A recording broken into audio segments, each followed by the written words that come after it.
আজকে সকালে মহিলা সমাবেশে কথা বলেছে হাফিজ কারি আশরাফ আলী, কথা বলেছে কারি আব্দুল কাইয়ুম মিয়াজি। যারাই কথা বলেছে আল্লাহ সবাইকে কবুল করো। সঙ্গীত পরিবেশনায় ছিল কলতান শিল্পী গোষ্ঠী, আল্লাহ তাদেরকেও তুমি কবুল করো। আসেন আমরা আল্লাহর নামে 3টা তাকবীর দেই, গলা ফাটিয়ে আমার সাথে সাথে পড়েন আল্লাহু আকবার, আল্লাহু আকবার, আল্লাহু আকবার। আল্লাহ তুমি কবুল করো। আমি আপনাদের খেদমতে সূরাতু আত-তাহরীম থেকে ছোট্ট একটি আয়াতের অংশ তেলাওয়াত করেছি, যেখানে আল্লাহ তাআলা আমাদেরকে আহ্বান জানিয়েছে, ওহে বিশ্বাসীরা, পাপ হতে পারে, ভুল হতে পারে, অন্যায় হতে পারে, ওই অন্যায়ের উপর অটল থেকো না, আমার কাছে ফিরে আসো। কাম টু ইউর লর্ড, তোমার রবের দরবারে ফিরে আসো, ক্ষমার মতো ক্ষমা চাও, ক্ষমার মতো ক্ষমা চাইলে আমি সব ক্ষমা করে দেব। সুবহানাল্লাহ পড়েন। রব্বুল আলামিন বলেন, ইয়া আইয়ুহাল্লাযীনা আমানু তুবু ইলাল্লাহি তাওবাতান নাসুহা। ও বিশ্বাসীরা, ভুল করেছো, অন্যায় করেছো, পাপ করেছো, জুলুম করেছো, আমার কাছে ফিরে আসো, ক্ষমা চাও। ক্ষমার মতো ক্ষমা চাইলে সব গুনাহ মাফ করে দিতে পারে কে? পাপ নাই, গুনাহ করি নাই, এরকম কেউ আছি? কথা বলেন। কত পাপ করছি, কোনো হিসাব আছে? পৃথিবীর কেউ না জানলেও জানে কে? পৃথিবী না জানুক আমি তো জানি, আমি কি পাপ করেছি হায়। আমার পাপের করলে বিচার, বাঁচার আমার নাই উপায়। দয়াময় প্রভু মাফ করো আমায়, মাফ করো আমায়। পড়েন আমিন। আমাদের পাপগুলো ক্ষমা করে কে? চিল্লায় বলেন কে? আল্লাহ ডেকে বলে, গোলাম আমি হলাম গাফিরুয যামব কাবিলুত তাওব। আমার কাজ হলো ক্ষমা করা, আমার কাজ হলো তওবা কবুল করা। শয়তানের কাজ হলো ওয়াসওয়াসা দেওয়া, আমাদেরকে ভুল পথে নিয়ে যাওয়া। আর আমাদের কাজ হলো ভুল করে ফেলা, আল্লাহর কাজ হলো ভুলগুলো মাফ করে দেয়া।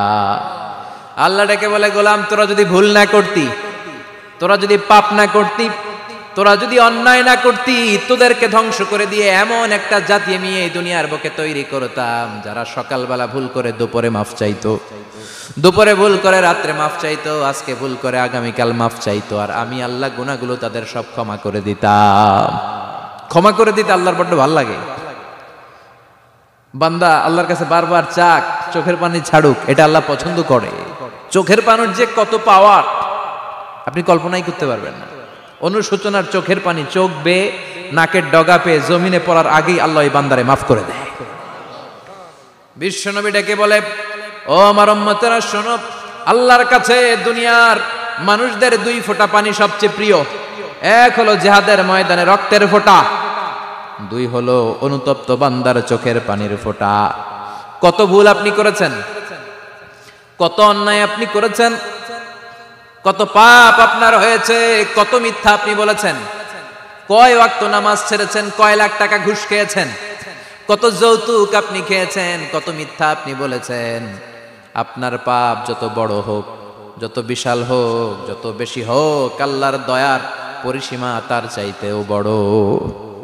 আপনার পাপ, আপনার অন্যায়, আপনার জুলুমগুলো যদি হয় খালের পানির সমান, বিলের পানির সমান, আল্লাহর দয়া সাগরের পানির সমান। আপনার পাপ যদি হয় সাগরের পানির সমান, আল্লাহর দয়া মহাসাগরের পানির সমান। আপনার পাপ আর অন্যায় যদি হয় পাহাড়ের সমান, আল্লাহর দয়া আকাশের সমান। আপনার পাপ যদি হয় আকাশের সমান, আল্লাহর দয়া আরশের সমান। এজন্য আল্লাহ বললেন, ইয়া আইয়ুহাল্লাযীনা আমানু তুবু ইলাল্লাহি তাওবাতান নাসুহা। ও আমার গোলাম, তুই তোর নিজেরে যত বেশি ভালোবাসিস, তার চেয়েও আমি তোরে বেশি ভালোবাসি। এজন্য আল্লাহ ডেকে বললেন, গোলাম আমি যে তোদের কত ভালোবাসি তোর ধারণা নাই।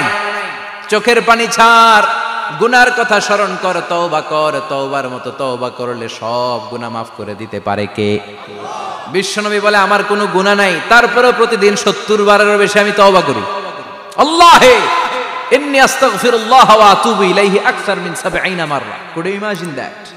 কল্পনা করছেন কোনদিন যে নবীর গুনাহ নাই, ওই নবী তওবা পড়ে প্রতিদিন 70 বার। আকসার 70 বারেরও বেশি। আমার পড়া দরকার কয়বার? আপনার পড়া দরকার কয়বার?